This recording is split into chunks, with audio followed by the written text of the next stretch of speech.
মেয়েরা আসলে আপনার ছেলেবেলায় কার বেশি বাধ্য হলে সন্তানরা মানুষ হয় বলে আপনি বলবেন?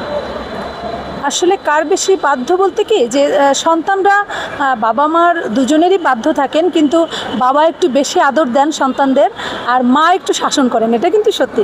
কারণ ম্যাক্সিমাম সময়টা কিন্তু মায়ের কাছেই থাকা হয়, সেই সুবাদে মা একটু শাসন করেন। তো এটা করতেই হয়, মা যেমন শাসন করেন তেমন আদর করেন, আর ম্যাক্সিমাম সন্তানদের দায়িত্ব পালন তো মাই বেশি করেন।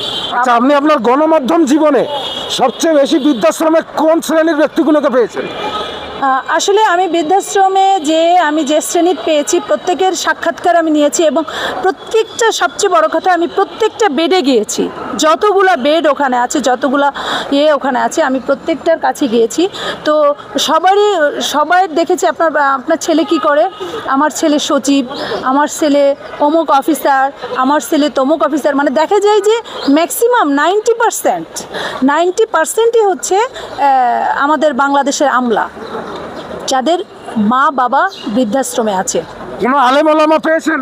না, আমি আসলে আলেম ওলামার, যেটা মিথ্যা কথা বললে আমার আল্লাহ শুনছেন, আমি আলেম ওলামার মাদের কখনো পাইনি। আর এজন্য এই কনসেপ্টটাকে হৃদয়ে ধারণ করে আমি চেষ্টা করছি, এবং সবার কাছে আমি দোয়া প্রার্থী, আমার আল্লাহর কাছে আমি রহমত প্রার্থী, আমার সন্তানকেও যেন আমি আমার আল্লাহর পছন্দের একজন আলেম করতে পারি।